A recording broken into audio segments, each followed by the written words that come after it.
Sugeng enjang para adi yuswa, sugeng pepanggihan malih wonten ing renungan padintenan adi yuswa ing dinten Selasa Kliwon 7 Juli 2026. Sumangga dinten punika kita nampeni jejer nderek Gusti.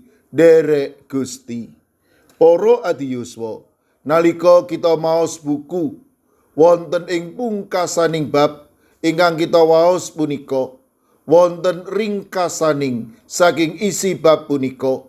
Ringkasan punika sejatosipun kangge pangeling-eling saksamunipun kita maos bab punika. Ing ngriku kaserat punapa kemawon poin penting sakjroning bab punika. Dados ringkasan punika boten kangge nggambilaken kita maos bab buku punika, awit namung maos ringkasan kemawon. Ingkang bener inggih kedah kita waos sedaya bab langkung rumiyin, lan ringkasan punika dados pangeling-eling saking bab ingkang sampun kita waos. Serat Ibrani kangge pepimut dhateng tiyang pitados saking brayat Ibrani amri setya nderek Gusti. Wujud kasetyan punika bab nresnani sesami kados sadulur, mboten eksklusif nanging purun nampi sedaya tiyang ingkang benten golongan. Mailu dhateng para tiyang ingkang kinunjara boten nindakaken laku bedang, nampi sedaya berkah peparingipun Gusti lan boten serakah. Nulodo para pangarsa inggih punika para rasul ingkang setya tumrap kapitadosanipun ngantos pungkasaning gesang. Sedaya punika dados pawartos ingkang penting kangge para umat supados saged nindakaken ing gesang padintenan. Salajengipun serat Ibrani paring pirsa bilih Gusti Yesus sampun ngorbanaken sariranipun kangge nebus dosa-dosaning manungsa. Sedaya punika kedah dipun syukuri, boten namung lumantar pisungsung caos syukur, nanging ugi wonten ing laku gesang padintenan ingkang ngluraken Gusti. Ibrani 13 ayat 16 ngendika, sarta aja lali nindakake kabecikan lan aweh pitulungan, jalaran iya kurban-kurban kang mangkono iku kang ndadekake keparenge Gusti Allah. Para adi yuswa, dados tiyang Kristen boten cekap ing status, nanging kedah dados margining gesang. Milanipun dados penderekipun Gusti Yesus kita kedah nindakaken tanggung jawab minangka tiyang Kristen. Menawi dereng nindakaken sumangga kita wiwiti sapunika kita wujudaken piwulangipun Gusti saklebeting gesang kita. Matemah kita dados penderekipun Gusti Yesus ingkang sejati. Amin. Sumangga kita ndedonga. Matur nuwun Gusti. Dinten punika paduka paring pepimut amri kawula tansah dados penderek paduka ingkang sembodo. Paduka berkahi para adi yuswa dalasan anak putu kawula ing pundiya papan. Monggo paduka ingkang reksa, paduka ingkang mitulungi, paduka ugi ingkang tansah paring berkah. Mirunggan kala pasrahaken sawetawis serek kawula inggih kaji wedi ingkang nembe nandhang sakit. Kawula pasrahaken Bapak Sudiat, kawula pasrahaken Bapak lan Ibu Danu Sutardi.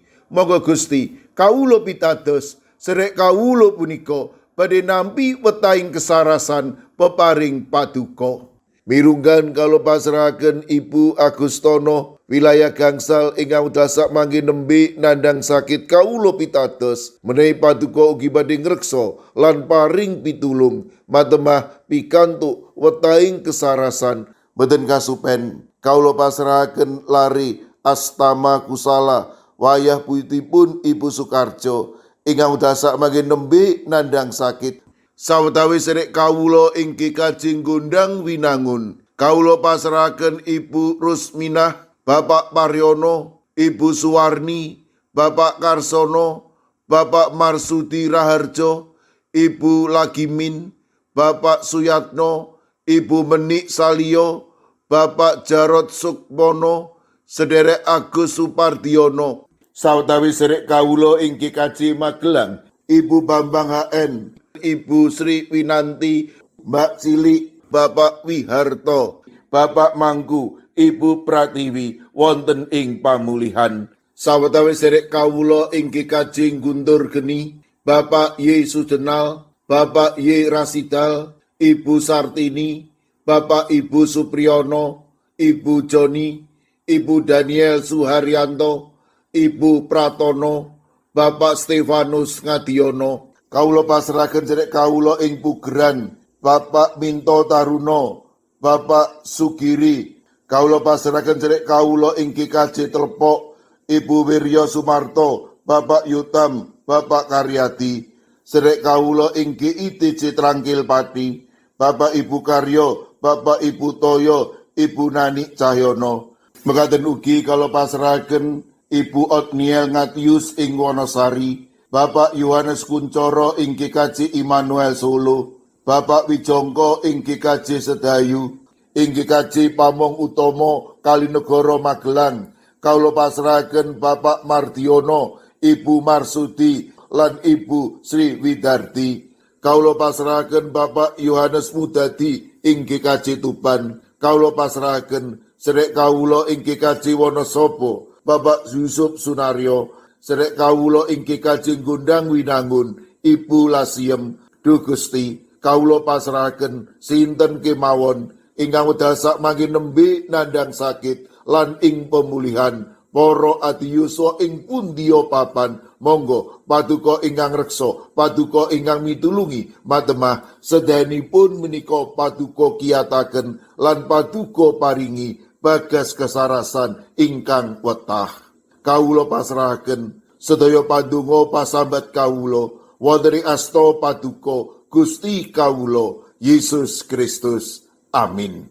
Sumangga para adiyuswa kita tutup pepanggihan kita renungan padintenan adiyuswa kanthi ngrepekaken kidung. Sumangga.